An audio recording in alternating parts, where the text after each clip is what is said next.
Hi, and welcome to Rule of Carnage. I'm here with Mike Hutchinson. Hello, I'm Mike. I designed such games as Gaslands and A Billion Suns. And I'm Glenn Ford, and I've designed games such as SSO and Moonflight, and I did development on games such as Gaslands and A Billion Suns. Thanks, Glenn. And no, that's fine, mate. We're here talking about designing better miniatures games. Now, if you've been following Rule of Carnage, you'll know that Mike rashly threw down the challenge for the two of us to write a game based on a novel, a short story, but something ideally maybe not based around direct combat, not necessarily based on shooting the other dude or stabbing him with a broadsword. And very importantly, not involving elves, space marines, or bizarrely steampunk cowboys, those being the three themes that you're apparently allowed to write war games about. Yes, because we were having a conversation about limitations of themes in skirmish games, and we decided to see if we could do something a little bit more out there. So each of us offered the other three novels. In my case, four for the other from to choose from. So Mike offered me the choice between Fear and Loathing in Las Vegas, The Time Machine, with Always Lived in the Castle, and The Gruffalo. And I chose to write a game based on Fear and Loathing in Las Vegas. And I offered Mike the choice between Heart of Darkness, Kafka's Metamorphosis, Gulliver's Travels, and Mike chose to write about City of Glass by Paul Auster. By Paul Auster, because that's how Mike rolls. Because he's a barely literate dwarf who hasn't read any of those. That's not true. That's not true. I've read both Metamorphosis and Gulliver's Travels, but I did actually sit there with both of those books. I've not read Heart of Darkness, and we didn't have a copy in the house. I sat there with both of those for a good while trying to figure out what I wanted to do, but then I was sort of in the part of my house with novels in, and I was sort of picking other things off the shelf, waiting for inspiration to strike. So we're going to, in this video, podcast, depending on where you're watching, listening, talk about the choices we've made and where we've gone with developing the little mini games that we've put together, and where they've ended up, and maybe some things we've learned, and so what we found out in attempting something so slightly outlandish and bizarre. So I guess maybe a first place to start is saying why we chose the ones we chose of the list that we were given. So I'll say I picked Fear and Loathing in Las Vegas because The Time Machine, I was worried would end up just turning into another... I couldn't see a way of not doing it where it was another sort of fighty skirmish thing against I want to say Orlocks, the sort of underground creatures. Yeah, I think that's right. Morlocks? Morlocks. I think you're right. Orlock, I think that's something else entirely. I couldn't think of a way of doing The Time Machine which wasn't just another skirmish game. I genuinely couldn't figure out.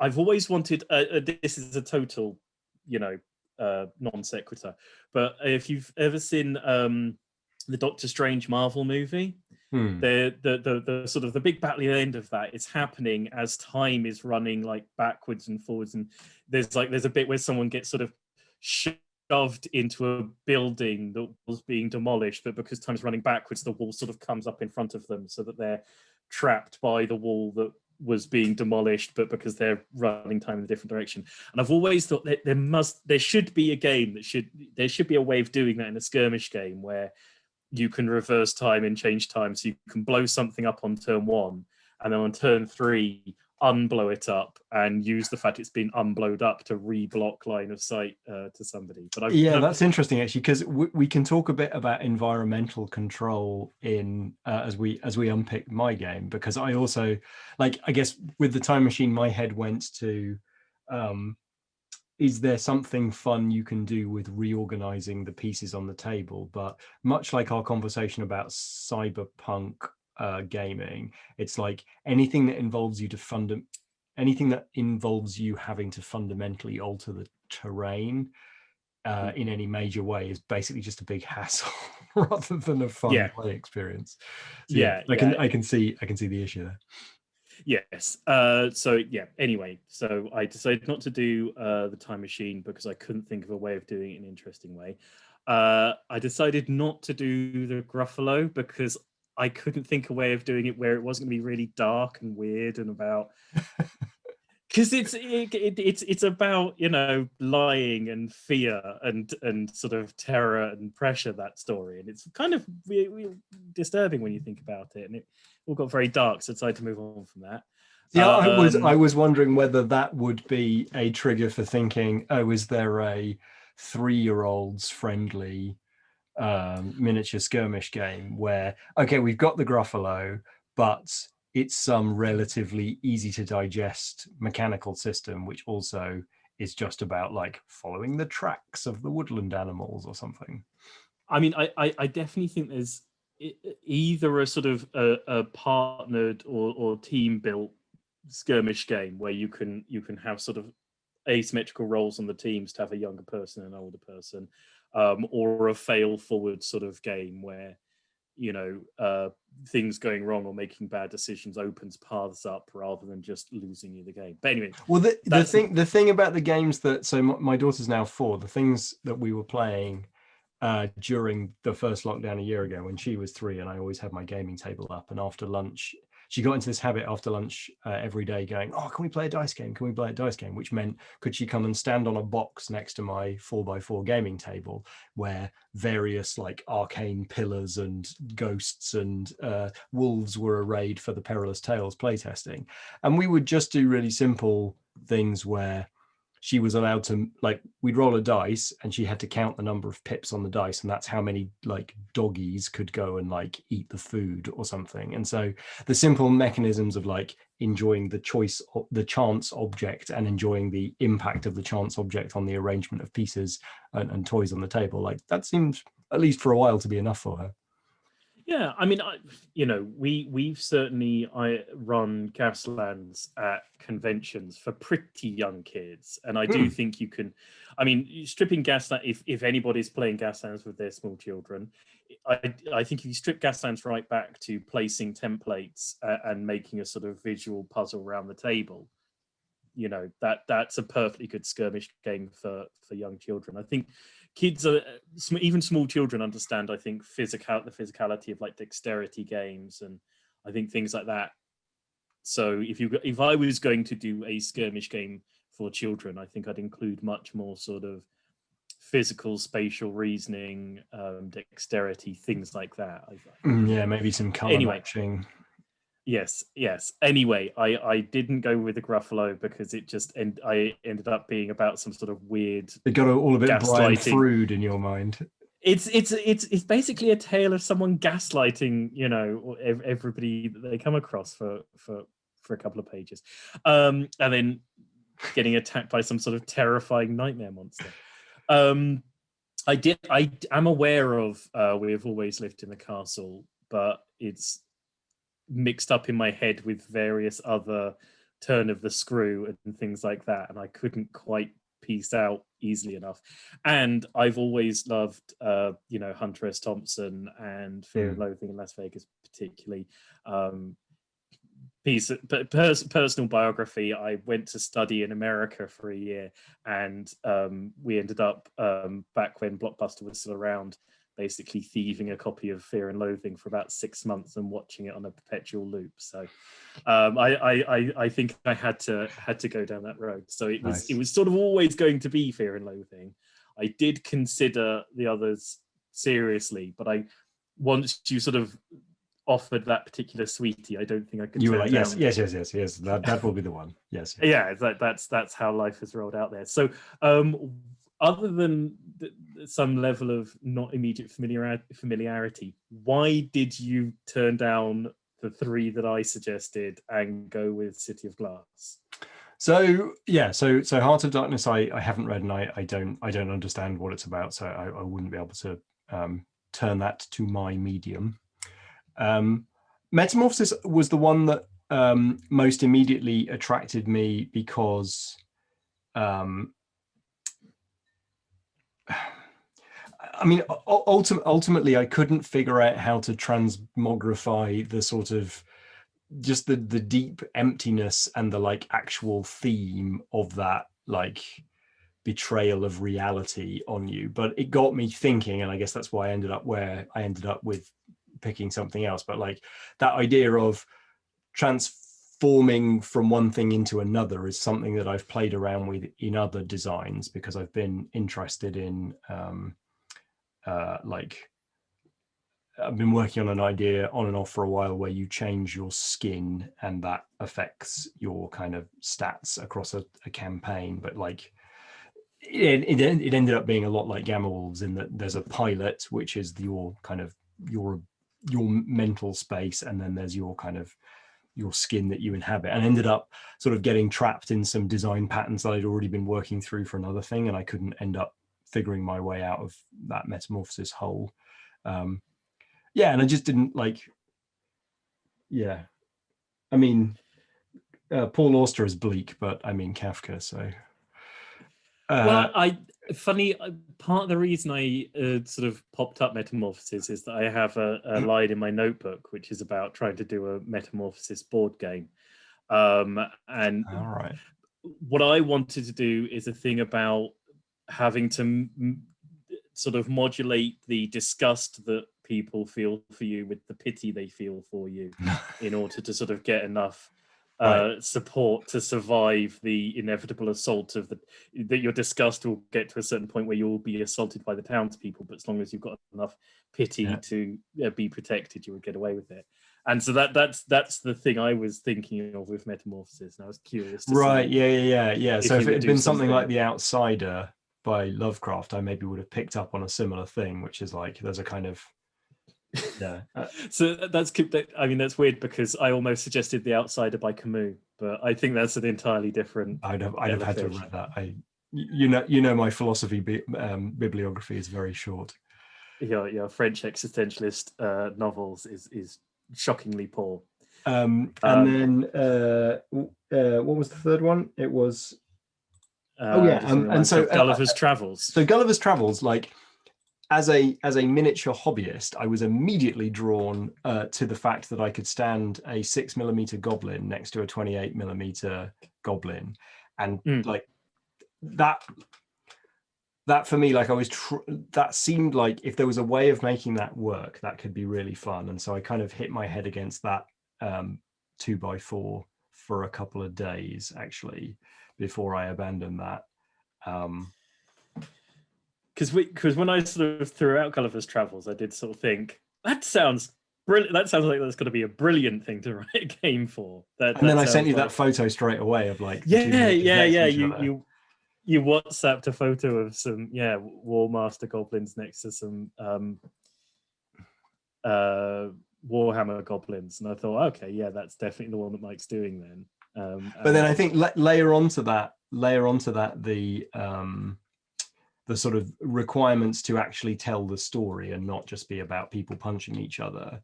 And so like there's the obvious thing where like there's one model and it's tied down and it has to escape, but it's really not like that's an iconic image from the story, but it's not really what the story's about. No. And so like because ultimately the story is about like courtly intrigue and it's like philosophical discourse, I just couldn't quite figure out how to take what was an incredibly cute and fun miniatures idea and turn it into anything that did anything. Okie dokie.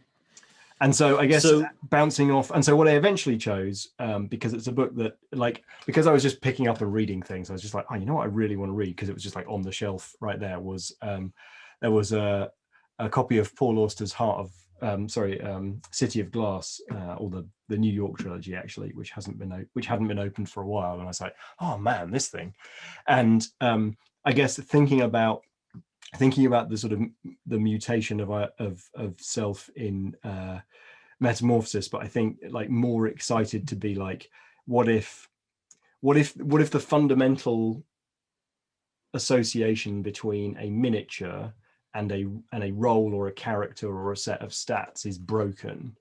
So the pure idea of this City of Glass thing was, what if the miniatures are imbued meaning at various points during the game, but they are in fact inert, meaningless playing pieces until the game imbues them at various points with a character, with a role to play. And so that was the nubbin of the idea.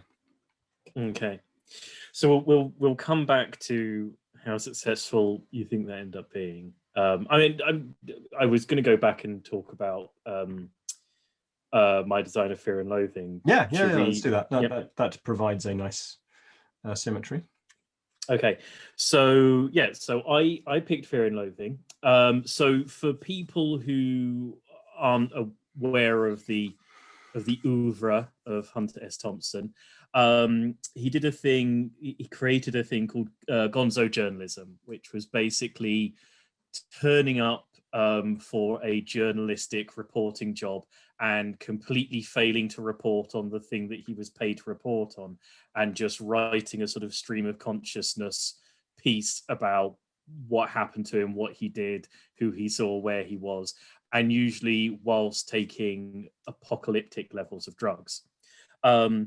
So there's a series of them. There's a Fear and Loathing on the Campaign Trail, and other such novels. But Fear and Loathing in Las Vegas is where Hunter S. Thompson was asked to go and cover a desert race. I can't particularly remember the name of it. He went there with his personal attorney, and took a huge amount of drugs with him, and spent the time primarily out of his head on uppers, downers, poppers, hallucinogenics, and such like, and wrote a book, a series of articles about the experience, and that's Fear and Loathing in Las Vegas. If you aren't already aware of it, it was made into a film with Johnny Depp and Benicio del Toro. Yes. Now, so what I wanted to do a couple of things with it. I wanted it to be usefully and interestingly a skirmish game with miniatures, which is a thing that I always feel like I'm rubbing up against when I write a skirmish game, as to how much there needs to be a miniature physically on the table interacting with physical objects. And I always think that if the game that you write doesn't require miniatures and terrain and such like, then you should have written something else. I wanted it to be strongly rooted in the very subjective nature of what is gonzo journalism. That it's a sort of a way of looking in the world that suggests that there isn't sort of objective truths, and that the subjective experience is more interesting than the news or the story that's being reported on. So what I ended up writing, called it Too Weird to Live, after a Hunter S. Thompson quote at the end of Fear and Loathing in Las Vegas. And we will pop it up in the show notes, in the comments, whatever. Is a game where you lay out a table of terrain, and it specifically says stick down whatever you want for terrain. It's, back country out there, put down, bananas and shoes and scale buildings and whatnot. Pop 2 miniatures on the table, and your opponent gets to move your miniature, but there are rules about how far they have to move them. And then you have to talk for a while explaining what it is that your miniature can see.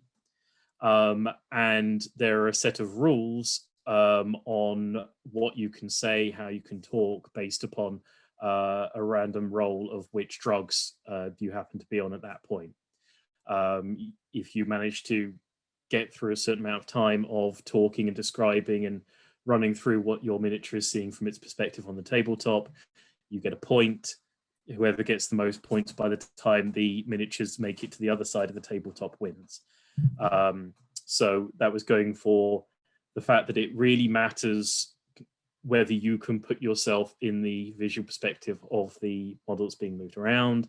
It was about subjectivity, and it was also trying to be about the inherent nature of Hunter S. Thompson's work, which is very eloquent and ebullient, and it's about talking. It's about a man who writes and thinks and creates words for a living. So that's the basics of Too Weird to Live. Now, Mike, you've taken a look at it. What were your sort of immediate feelings about it, as, if nothing else, an experiment, if not a fully fledged and flying game?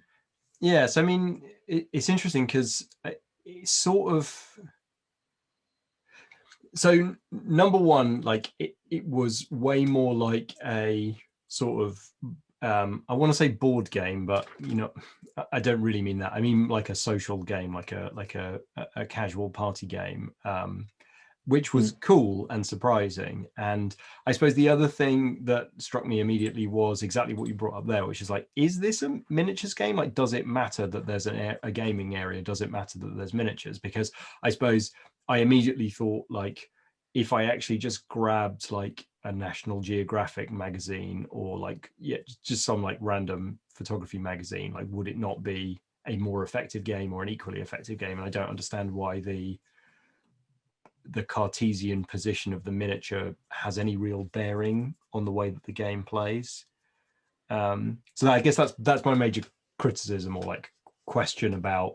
It's not really a criticism. It's more like, as we're trying to push out into the back country of miniature games that aren't about, can I draw a line of sight with a gun? Like, that's the core question, is like, if you don't have a gun to draw line of sight to, then what does it matter? So try me again, like, why does it matter what the miniature can, in inverted commas, see? I mean, as I'm not entirely sure I grasp the question. So it's sort of so I'm putting down a miniature. You're moving the miniature into a position where it will be able to see the things that you want to hear me talk about for a certain period of time. Yeah, I suppose and so it might have to be quite dense, because if there's only like a pile of books and a banana and a shoe, then it doesn't matter how many turns there are, you're just going to be orbiting the banana. I mean, part of my thinking with it is that nowhere in the rules does it say that the miniature can only see what's on the miniature's playing area and the terrain that you've laid down for it. That's true. I just thought that was an omission, actually. That's interesting. No, I mean, on no level did I have any problem with you starting to talk about the fact that your miniature can see you. And that would, to me, be the most Hunter S. Thompson moment in the game. No, sure. Yeah. No, absolutely. if your miniature saw you and started talking about what you were and tried to figure out what it was as a miniature, and that became you're standing around talking about a miniature, thinking about its existence within, in some sort of multi-layered existentialist wraparound. So what I love about this design, and it is only like 200, 150 words long or something, if it's on a single page. What I really love about this design is it does ask the question of, what if you take very easy to explain social party type board game, like resolution mechanics, victory mechanics, and then layer them onto a miniature's sort of two-dimensional environment. And I think that there's a ton to explore there. So I think that's a really interesting design space you've kicked the cellar door open on. Well, I mean, not obviously, but I think one of it wasn't necessarily a stated part of what we were trying to do with these games, but what I wanted to do is try and write a game that is for maybe a not totally traditional skirmish wargamer. Yeah. And so it being something that's about talking and speaking through what could be seen from another person's perspective, and trying to sort of run your mouth for a certain amount of time. I think it's sort of, and also just to say, one of the things about it is, one of the things I have always loved as a child about miniatures gaming is that you can play with anything. We all, as before we got grown-ups with a paycheck and had proper terrain, we all played with books and chuck a sheet over a stack of books and you've got a hill sort of stuff. And I did want there to be a thing of saying, well, the point of a miniatures game is that you can just turf whatever you have around onto the table and then that's play with that. Funny, actually. That's where our two designs kind of dovetailed. Interesting. Yes, funnily enough. So it's I think funny actually listening to you talk though, because I have never, like, I've played lots of role-playing games, as have you, and I have never played a role-playing game with any miniatures, because for some reason those two things just exist in separate areas. And so I play role-playing games and they exist verbally, and I play miniature games and they exist as war games. And I know that there is a massive, let's call it an American school of playing D&D with miniatures, and like the idea of playing D&D without miniatures is kind of weird. So I guess there's maybe a whole chunk which is like, I've come to a realization here of something new and exciting, which is like, like when you've got some D&D miniatures and they're in a town, like you can talk to the person that you're near. And so that's just like, I don't know, like I might just be like completely like face planting into something totally obvious here. I mean, but because it's not a world I've played in, I don't know how it works. The thing is, I don't think if it is obvious, it's not translated into skirmish miniature games. Yeah, if it's a thing about the marrying of different ideas that haven't come together previously, it might be obvious when you notice that they're both there.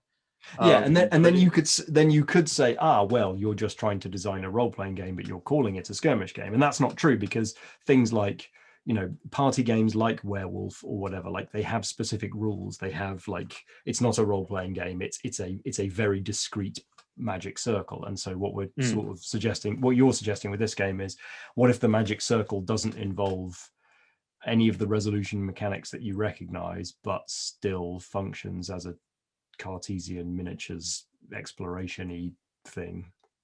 Yeah, I mean, yeah, I thought that was very much what we were shooting for with the challenge, to be honest. I mean, that was sure, but like the party game nature of, like, say some words that are funny, and if they're funny, you get a point. Like, I just wouldn't, because I don't think as a board game designer, I wouldn't have got there. It's interesting. It's exciting. I mean, what I want to do, what I'm interested in doing, I mean, I'm interested in doing skirmish games where somebody shoots somebody else with a gun and doing some sort of interesting, crunchy mechanical thing. But one of the things I am interested in is skirmish games that take other resolution mechanics, other ways of looking at what you're trying to achieve. In the end, a thing where somebody is killing somebody else by rolling some dice to beat some numbers and bringing to bear dice, and statistics that can generate better numbers than the other person can handle. You can play with that puzzle in many, many interesting ways, and there are still ways to put those jigsaw pieces together that's fun and crunchy and interesting. But ultimately, we're going to come to the end of that road, and maybe, I mean, you could say the same thing about, look, ultimately it's a man or a woman and they have an adventure in space and they go to some planets, and like, you're going to get to the end of that. Well, it's like, no, maybe. Sure. I guess what I'm saying is that there are lots of different ways of cooking potatoes, but there is a whole range of vegetables out there that we just haven't even considered applying to the stew, as it were. You know what I mean? No, absolutely. Yeah. And it's like, yeah, I mean, sure, maybe we won't, whether or not we've gotten to the end of the ways in which that particular mechanical puzzle could be put together, it's not like people aren't repeating themselves already. But more to the point, it's like, whether or not we've got to the end of it, why aren't we just playing with some of these other toys? Why aren't we playing with the fact that there are, two people around the table who can physically talk to each other and use other parts of themselves to resolve the situation that's on the tabletop. I suppose that the argument against that would be, just to take it hypothetically, would be like, if there's nothing wrong with those resolution mechanics, then the question is, are you telling new and interesting stories? And if you are telling new and interesting stories, like, people are going to, like, filmmaking has evolved a little bit in its technology, but it's not evolving anywhere near as fast as every movie has to introduce some kind of new mechanical elements to its cinematography or its editing or its sound design in order to be a valid contribution to the medium. And so I guess in some regards you could say, well, all right, I'm never going to write another mechanical system. I am only going to tell better and more impactful stories with that mechanic. I mean, which again is part of this challenge, is like, can you actually tell a different kind of story that isn't, I have a rifle, I'm going to shoot you with my rifle? I mean, the thing is, I think I could have, taken any given skirmish game and named everything different things and called it Fear and Loathing in Las Vegas, a skirmish game, and it would have kind of worked fine. Oh, you've got to, there's a security guard. You've got to use your talking to remove the security guard from your path so that you can get into the casino in order to engage in whichever debauchery you want to. I mean, there's no difference between that and using your gun to remove the security card because you're James Bond, as opposed to, Hunter S. Thompson talking his way into Circus. I mean, for me, it's about trying to figure out not just the mechanics that fit the story, but also, I mean, in a way, there's nothing wrong with these mechanics, but part of what I think we were starting to talk about with the previous conversation is that, without wanting to overgeneralize, a lot of the people that I see at wargaming and miniatures gaming conventions look a lot like this guy, and I don't know whether I don't know whether it's because of the stories that are being told, or or because of the mechanics that are being used, or a little bit of both. But if I can throw something out that breaks both of those molds, two birds with one stone. What the hell? Righto. So that's been a conversation about the game that I did done right for this fantastic challenge. You did done it. I think we're going to take a little break here, and then we'll come back and we'll discuss Mike's end of the contribution with. We will do, which of course, if you're watching on YouTube, thank you for watching us on YouTube, you'll have to wait a bare week for. Yes. In the meantime, if you've watched the video through to this point, I presume there's some degree in which you didn't hate it. So please click on the like button. Or channel that anger into comments on our YouTube page, because then we will use that as grist. We will feed on your hatred. So we won't, but we'll have an interesting. Black coffee and hatred is some of the things that sustain Glenn Ford. And I've run out of black coffee. Exactly. We will have interesting conversations if you didn't like what we've done. If you did like what we've done, please like and subscribe. Get in contact with us on the various social media connectability thingamajigs that are listed down in the comment section. But for now, I think we'll call it that on this conversation. So thanks, and bye for now. Bye now. Bye now.